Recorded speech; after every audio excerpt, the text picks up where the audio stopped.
Get started? Okay, great. So welcome everybody to today's session where we're going to discuss real estate as an investment. Before we get started with that, couple of updates for people. One is one of the things we've started doing now as of the last session is uploading any Excels that I create for the session. For members, I'm going to be uploading them to the website so that if you want to play around with the Excels yourself, you can start doing that. And that's a great way to sort of understand intuitively the things we talk about, because you can follow the formulas and play around with them and put different assumptions in to play around with it. So that was very relevant for the last session. I've already had a couple of members play around with the template that we put up. If you guys get stuck or anything, just email us on advisory@barossa. We'll help you out with the templates, etc. But it's a really, really good way to build your understanding of finance. And it's something that, most of my career as a financial analyst was spent in Excel. It's such a powerful tool. The more you get used to it, the more you'll see that power unleashed. So I encourage you guys to check that out. The second thing I want to cover is for people that followed us on stocks Zero to Hero. Britannia released their results on Friday. I haven't gone through them in detail yet. I saw the headlines and just wanted to give you guys a little bit of an update in terms of what I read. First of all, their sales growth actually was better than we projected. We had projected about 20% sales growth. They came in at 26% sales growth, and they showed 22% volume growth, which is really outstanding. So that basically means that they didn't see any deceleration through the quarter, because we already knew April and May numbers. And so the June numbers also were in line with April and May. Now, I want to go through the transcript in particular to understand what they're seeing in the early weeks of the second quarter, whether this momentum is carrying on or not, because it's really impressive seeing what they've done on the sales side. So our thesis that Britannia would continue to benefit for some time seems to be correct. And if anything, we probably undershot how well they're doing. The other thing that was very interesting to see in the numbers is that their profitability also increased markedly. Their operating profits were up significantly and the margins expanded, which means that not only were they earning more in revenue, they were also converting it at a higher rate to profit. Now that's also going to be very interesting, because if you remember in my assumptions, I was assuming that margins stayed flat pretty much. So that could, if we think that's sustainable, that's a very good trend for the stock in the long run, in my opinion. I'm going to have to study it carefully and all that stuff, but I just wanted to give you guys a quick highlight on the Britannia numbers.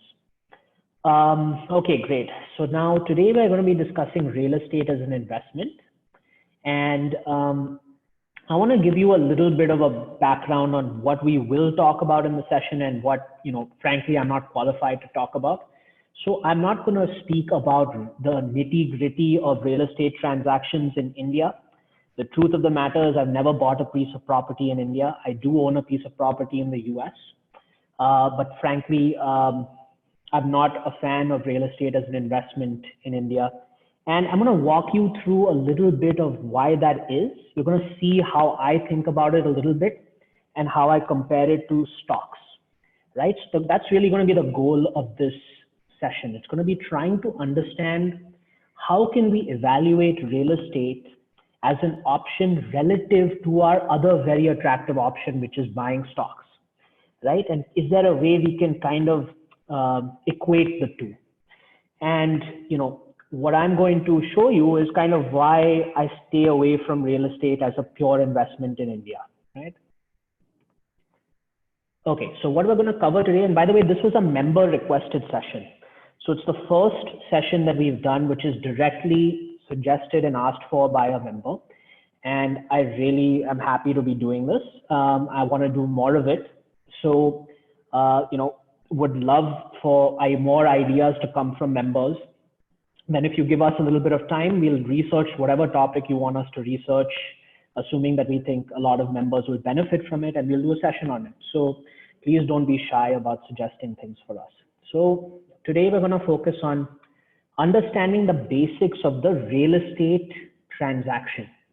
What are all the pieces that are involved in buying a property and how does that interplay together? Then we're going to try and measure a price to earnings ratio proxy for real estate. So if you followed our stocks video, you'll remember that one of the key tools we have to figure out if a stock is expensive or cheap is the PE ratio. Now, the question I'm going to be asking you all today and we're going to explore, can we do the same thing with real estate? And can that tell us something about how attractive real estate is in India or how unattractive it is in India as an investment option? Then we're going to try and see how do we estimate returns for real estate, etc. And then I'm going to just compare real estates a bit to stocks, and then I'll give you our key recommendations and takeaways on, when real estate is appropriate as an investment and when it's not, in our opinion. Okay, so with that, we'll kick into the presentation. So first thing I'd like to do is just spend a little bit of time to understand what the real estate transaction looks like, because it's a little bit different than buying a stock, right? And the key differentiator is that most of the time, a lot of us, when we buy real estate, we're going to have to depend on a loan, right? We can't afford, most of us, to buy a house outright in cash. And so a lot of us have to rely on financing, borrowing from a bank. So the way the transaction typically works is the house will cost X, right? Some portion of X will come from bank borrowings and some portion of X will come from our own money, the down payment, right? And we call that equity because it's our ownership in the house. Now, we use those funds to buy the house, right? Now, if we're using this as an investment and not for our own personal use, right? We're renting this house out to somebody. So this house is generating us income, right? Which is the rent that somebody pays. So we give somebody the use of the property and in return, we get a cash flow, which is rent. Now this rent doesn't all go to the homeowner, right? Because I need some of this rent, this money that comes back to me. I need to use that to pay my interest on the loan, right? And also I'll be paying my principal, but that's just a form of saving. So we're going to ignore the principal for now. But that rent, some of it goes away to pay interest because interest is a fee, right? That I need to pay the bank for borrowing. Now, whatever's left over, if anything, goes back to the equity holder, me. Then I can use that to, you can view that almost like a dividend that a stock gives, right? So now that we understand the framework of a typical real estate investment, let's now try to think about what a PE ratio could look like for housing. So let's start by reviewing what the PE ratio was for a stock. So what is PE again? It's price over earnings. And if anyone's lost in this, I suggest you look at our Stock Zero to Hero Part 1. We discussed what the PE ratio was there in a very basic level, which will give you a quick introduction to it, right? But don't worry, you'll be able to follow the rest of this. So the PE ratio helps us understand if a stock is expensive or cheap. So can we do the same thing with real estate? So what did we pay for? So what did we pay for our house, right? It's the purchase price of the house, but some of that was financed with a loan, right? So if we look at the same methodology for a real estate transaction, the actual money I put in to the transaction is the equity, right? It's this amount here. That's the true price I'm paying in terms of my investment into the house. The rest is coming from the bank, right? And what is the income? What is the earnings I'm getting? It's this leftover income, right? That's left over after my rent pays my interest. Whatever's left over, that comes to me as my earnings. So when we're calculating the price to earnings ratio, I'm sorry, there's a typo on the presentation. This is backwards. It should actually be equity over your leftover income, because the equity is what I put into the house and the Leftover income is what I'm getting out of the house, the earnings. So that's the PE ratio for a home. So now that we know how to calculate a proxy for PE, we can do something really interesting, which is we can calculate the hypothetical PE ratio of a housing transaction, and we can compare it to stocks and say which one is more expensive, right? So let's do that. So let's actually work on some numbers, okay? And this is just a placeholder, right? You can put in whatever numbers you want into the template, right? I'm going to upload it to the club page so you can download it and play around with it. But these are the numbers I put in just as a starting place. And they're pretty representative of, I think, average assumptions in the Indian market. Some areas will be different, so you can update them for whatever area or assumptions you want to use. So what I assumed was that 80% of the purchase price of the house, right? And I'm talking about fully loaded purchase price here, including stamp duty, brokerage, all that stuff, right? 80% of that purchase price is coming from a loan. The balance 20% is coming from my equity. And I assume that the loan would cost me 8% interest rate, okay, for a 20-year EMI structure loan, okay, standard EMI amortizing loan.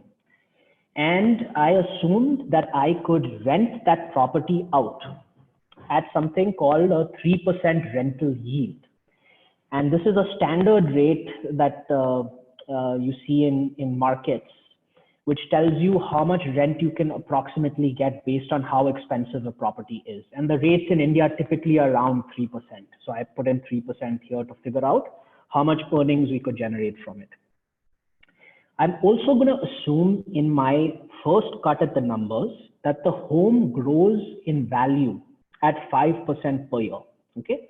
So roughly the inflation rate, I'm assuming that the house price keeps up with inflation, but not in excess of inflation.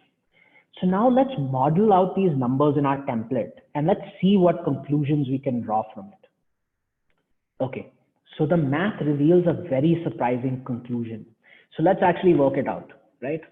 So I'm going to show you exactly what all these lines mean. So value of the house, right? So I'm assuming I purchased the house for 1 crore. These are in lakhs. So I'm assuming I purchased it at 1 crore and it's growing 5% a year.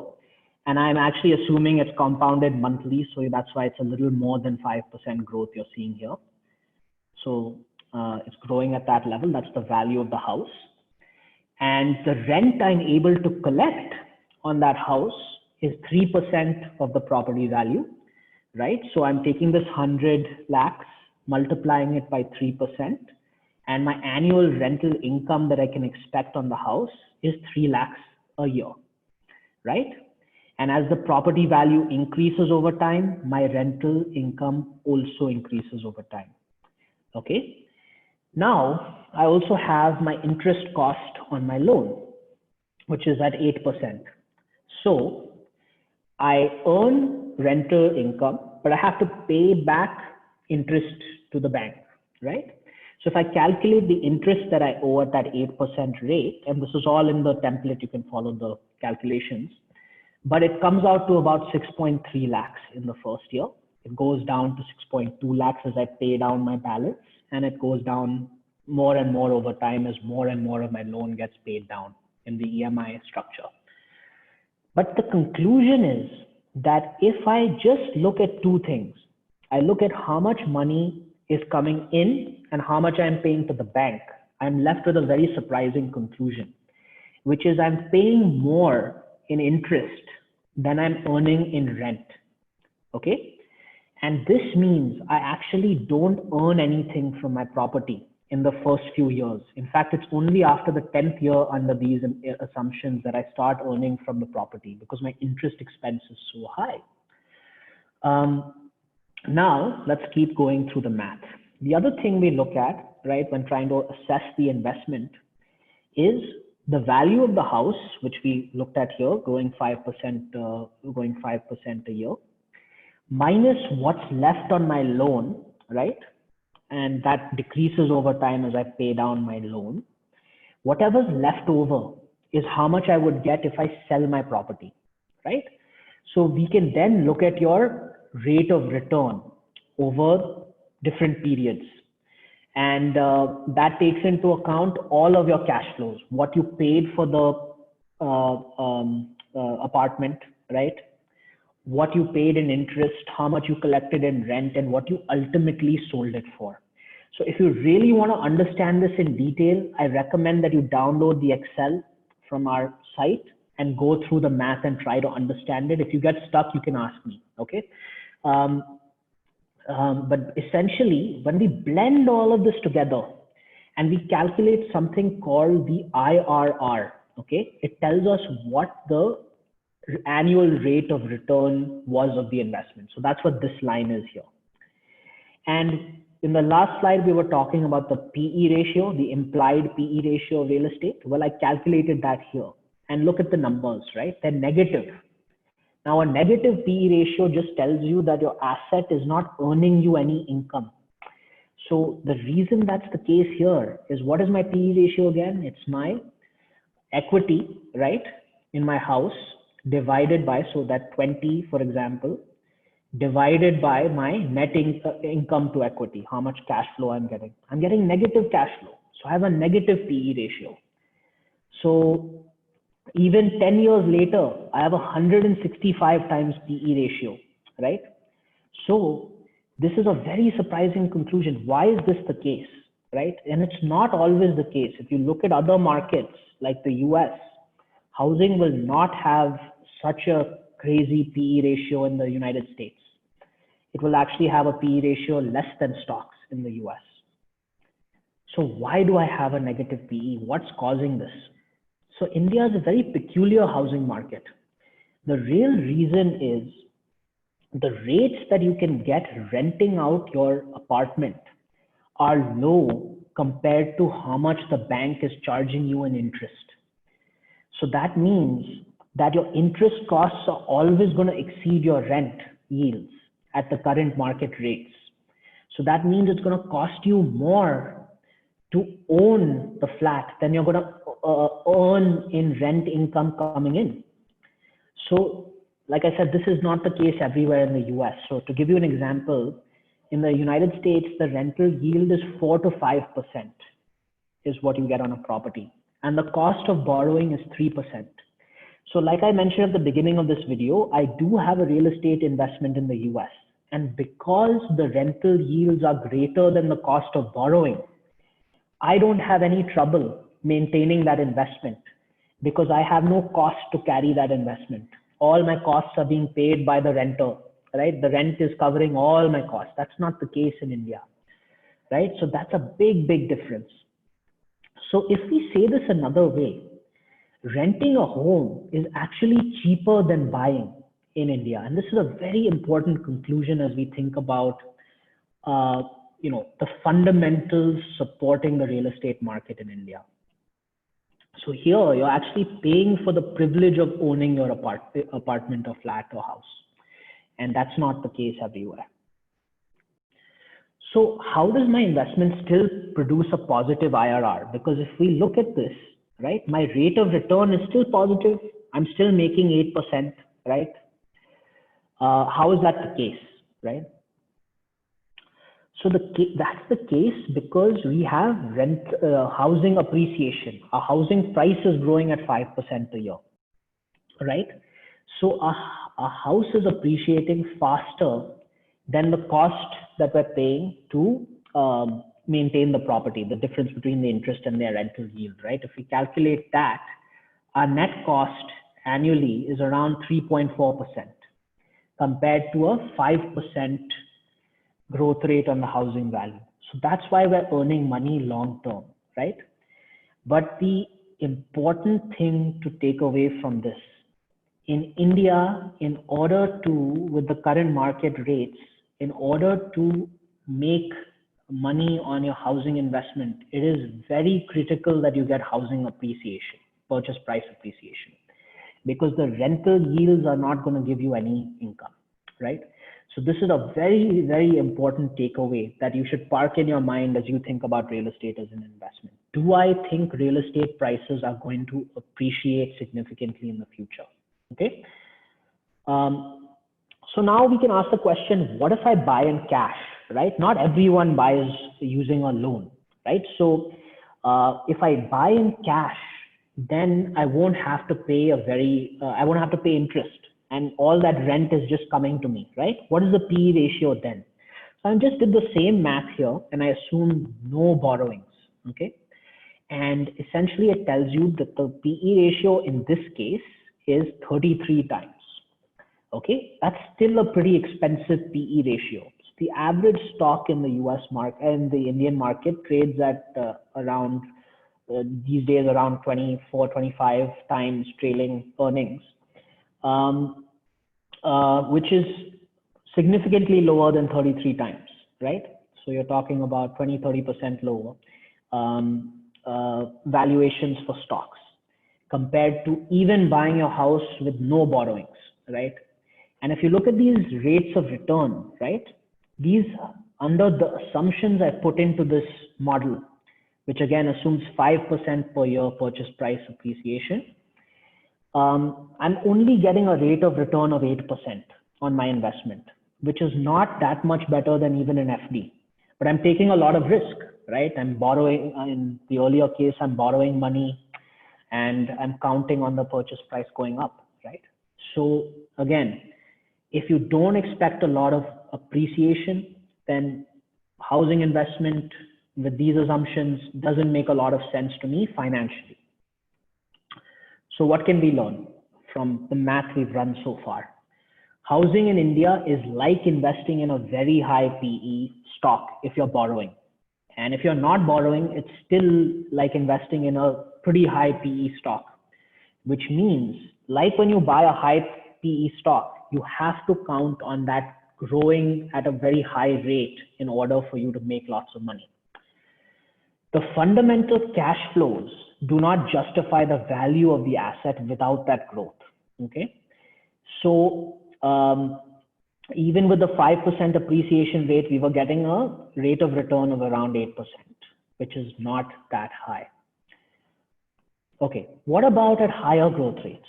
Now, this is where real estate can make sense, right?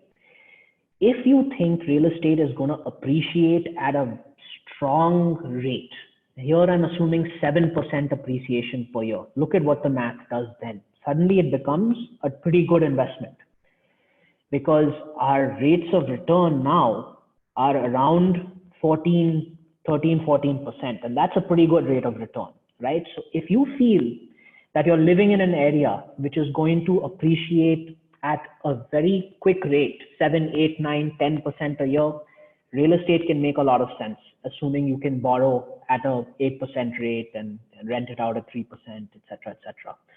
So really, my advice as you guys evaluate real estate investments in your personal lives, really do your due diligence around understanding how much do I think the property price can appreciate in the areas I'm looking at. If I think there's a very good chance of strong appreciation, could make a lot of sense. If not, then it's very hard to make the math make sense on a purely financial basis. So let's understand a little bit about what drives purchase price appreciation. So classic supply demand, right? Demand depends on population growth, rising incomes and desire to upgrade your homes, families as they denuclearize. Also, certain areas may become very attractive to live in. So when BKC, for example, became the business capital of Mumbai, then Andheri rose in value quite a bit, and Nariman Point rents went down a lot. So changes in where people want to live also will impact the demand for homes in certain areas.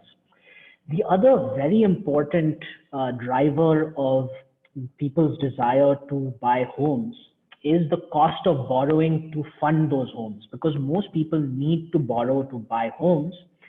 We also need to understand that if interest rates go up, less people are able to afford to buy homes. So you also want to think about interest rates when you're thinking about demand forecasting for homes. Then also the supply, right? supply will grow as high rises are built, large complexes that utilize square footage, ground area more efficiently, right? So that can add a lot of supply. So what you're seeing in Mumbai as an example, in the luxury market, there's so many fancy buildings now that are being built that you're seeing a lot of pressure on the purchase price of expensive flats in Mumbai recently. So if demand outstrips supply, you will see rapid price appreciation. If supply outstrips demand, you will see price declines, right? And that's kind of how you want to think about how you make judgments about different areas. Do you think people are building too much in your area? Then maybe you don't want to buy. Do you think that no, people are not building enough? A lot of people want to move here and they're going to want to move here. Then you'll probably see price appreciation. So I just want to frame something a little bit here. From a purely financial perspective, renting is cheaper than buying in India, looking at the assumptions that we looked at here. So while that doesn't mean that people should not buy a home, it means that economically, if people are indifferent to the emotional reasons of buying a house, it is cheaper for them to rent. Why I care about that as an investor is when I make investments, I like seeing a margin of safety. I like seeing something supporting the price of an asset. If it were true that buying was cheaper than renting, I would know that people would always be rushing to buy because they would save money. In India, it's the flip. When people are buying, they actually want to pay more, right? So it's counting on behavior that is emotion driven and not logically driven, right? Not economically driven. Logically is the wrong word because there could be logical reasons to buy even if it's more expensive, but it is not economically driven. And I worry about investments like that because I'm counting on prices going up without an anchor to force those prices to go up. I'll give you an example of a stock. So let's take Britannia as an example. If we buy Britannia stock and we think Britannia stock is going to increase earnings at 20% a year, right? Let's just say, I'm not saying that it will forever, right? But let's say that we think it's going to have very strong earnings growth. And I basically say that, look, because its earnings are growing 20% a year, the price will be forced to increase. I don't have to count on someone paying more for Britannia stock in the future. They could even pay less as the price to earnings ratio. But because my earnings are growing so quickly, I will make money on my investment as long as I'm right about that. When you're buying a house, you have to count on someone paying you more without that impetus to force them to pay more. So that's a little bit why I view housing a little bit as a speculation more than an investment in India. This is my personal opinion, right? Because I don't think you can fundamentally predict the appreciation, and it's too risky as I view it, given the numbers that I've seen. So Barossa view, I've already covered a lot of this. I'm not very hot on real estate as an investment. The reasons are it's a high PE investment, highly dependent on appreciation, speculation to get your return. The asset value is not anchored on cash flow. And you need relatively high rates of growth to see good returns to your portfolio. And the other factor that a lot of people don't consider when looking at real estate is it's a big headache. You got to deal with all kinds of issues, black money, it's less liquid, finding and managing tenants, managing bank financing, raising a loan, remembering to pay the loans off, all this, getting insurance, all these things. When I compare that to the simplicity of buying and selling a stock, I find it very hard to justify real estate as an investment because I know that I can buy and sell a stock like this, right? A liquid stock, just go into the market in and out very easily, and it really is a very easy transaction. Now, what about buying and selling a home? It's going to minimum take me, 3-4 months to sell my place, right? It's just a lot harder. Now, that doesn't mean there's not an easier way to invest in real estate. One of the options you can look at if you really think real estate is a good long-term investment in India, and you don't want the headache of managing all this stuff, you can look at REITs as a way to play real estate. So REITs stand for Real Estate Investment Trusts. And these are basically companies that exist to help investors invest in real estate without dealing with all these headaches. The REIT will do the headache, and you will just buy a share in the REIT, and it'll be like you're buying a share of a company. You can buy and sell it, and you can still get exposure to the REIT. Again, I personally am not very hot on real estate, but if you do feel differently and you think real estate is a good play as an investment and you don't want the headaches, this is a very good option that you can use to get simplicity in your real estate transactions. Sorry. Okay, now the important thing about all this is all this recommendation and stuff is driven from the market realities today. All the assumptions I put in are based on where things are today, right? Now things can change very quickly. You know, we're living in a very fluid environment. Rates are going down very quickly, right? Rental yields could go up significantly because we could see housing price declines. And suddenly something that looked unattractive from an investment standpoint can look very attractive. So that's the very important thing to preserve as an investor. You should never rule out asset classes all the time. You should always update your thinking based on whatever the latest market rates are. So just because I'm not bullish on real estate right now doesn't mean that I won't suddenly be bullish if things correct, right? So I just wanted to give you a flavor for how changing some of these assumptions can suddenly make real estate a very good investment. Okay.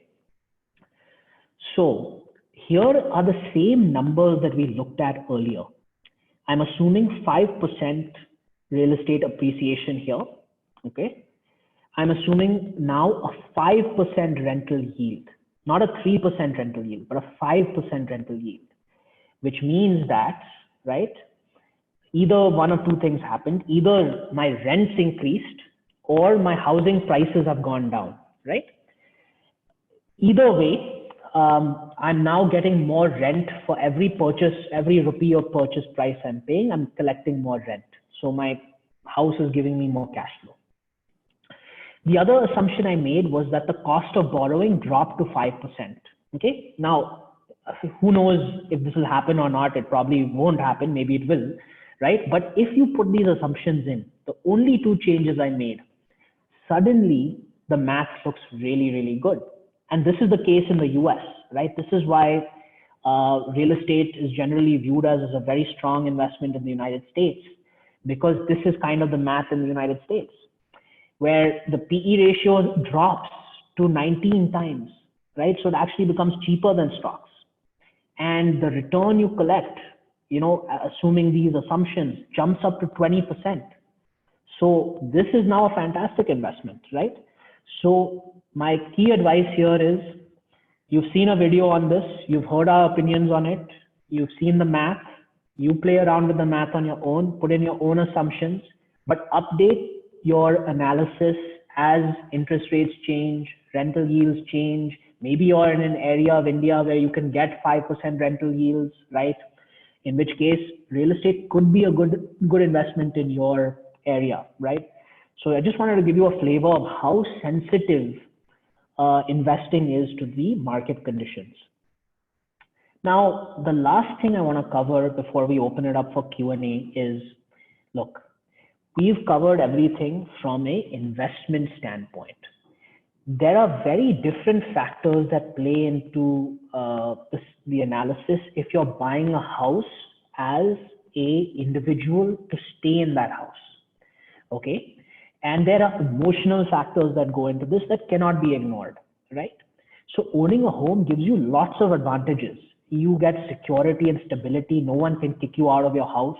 You can customize your house exactly how you want it. You can do it up how you want it. No one can tell you this is allowed, this is not allowed. No one can hike the rent up on you just like that. And it also confers on you status and recognition. Buying a home is a very important status symbol for a lot of communities, and for good reason. It means that you've achieved a certain degree of financial flexibility to own a home. So I don't want this to leave the picture, in the sense that all of your decisions should not be purely financially driven. You have to think about also the emotional standpoints if you're thinking about buying a house to live in. And with that, I don't want this to just seem like, oh, never ever buy a house ever, right? There are definitely reasons why you should buy a house, even if it doesn't make financial sense to do so. But that's kind of our takeaways from this. So with that, I'll open it up for Q&A. Okay, so there was a comment saying that leftover income should exclude property taxes, homeowners insurance, etc. Exactly. Yes. That's exactly right. To keep the analysis simple, etc., I excluded all those things. But to do the analysis strictly correctly, you need to factor in all those things, because the cost of ownership is not just the interest you pay on the loan. It's also all those things that the questioner also mentioned. So exactly right. Okay. Another comment, rentals usually increase more than inflation rate. Usually 10% increments in rentals per year is the norm. Yeah. And, I think a lot of that is driven by the market and conditions. But yes, if rentals increase faster than 10% and faster than inflation, can definitely put that into the template and see what that spits out. But good point.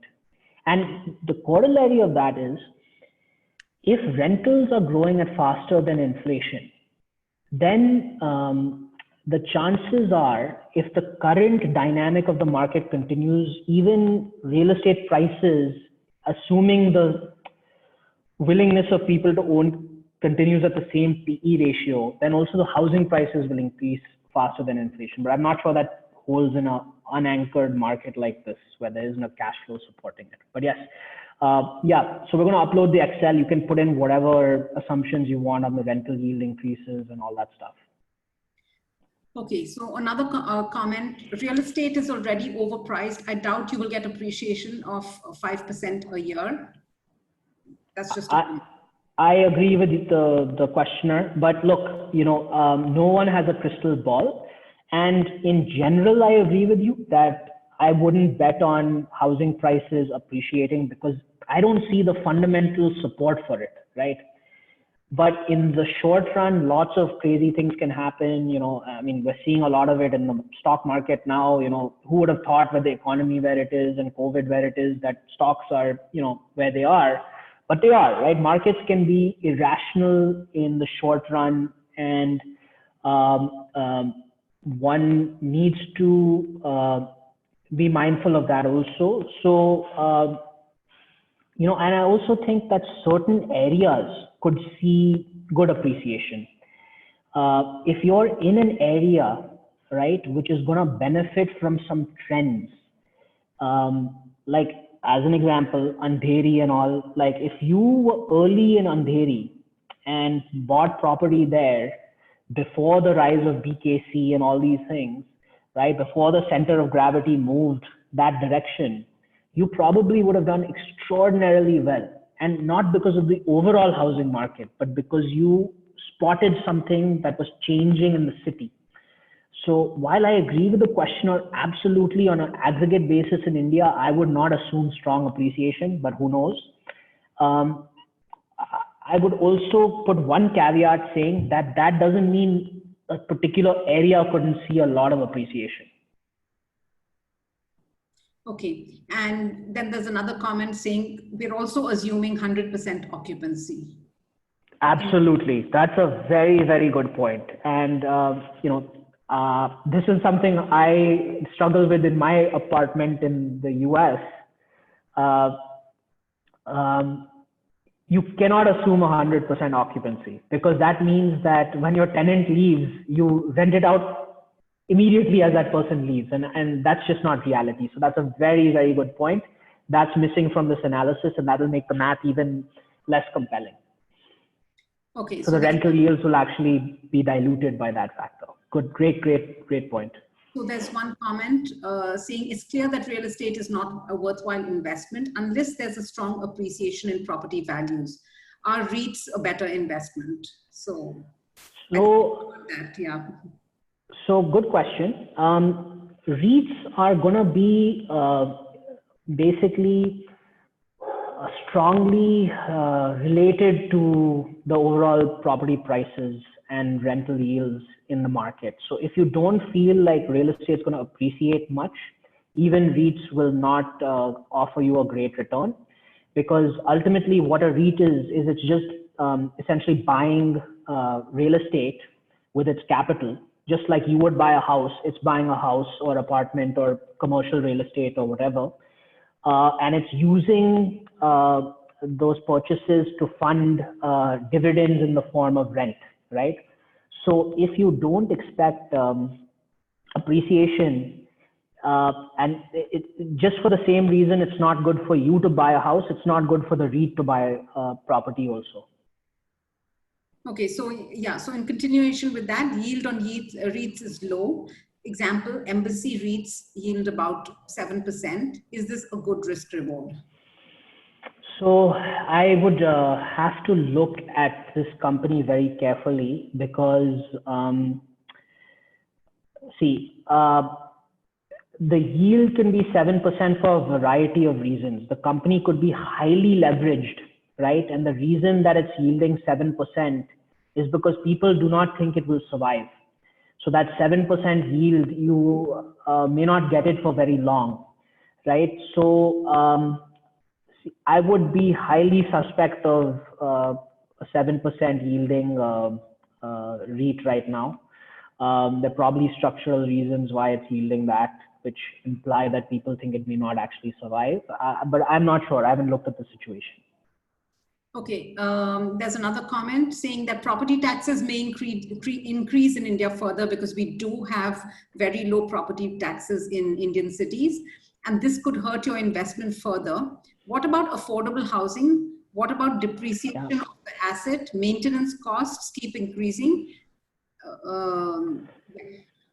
So affordable housing is actually a very interesting area, and the math is a little different for affordable housing, because at least previously, they may have suspended these subsidies now with the economy where it is. I think they actually have.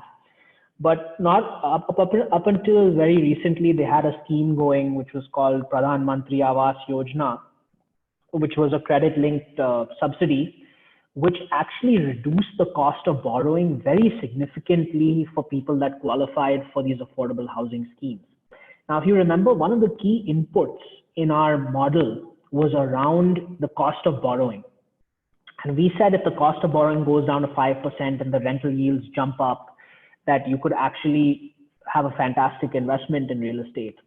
Affordable housing had a little bit of those dynamics going on, because if you are a qualifying borrower, you could reduce your interest rate quite significantly. I think I had run the numbers at one point, and it was like almost like a 11% interest payer going down to 7% if you got the full subsidy. I don't remember the math exactly, but I remember it being significant.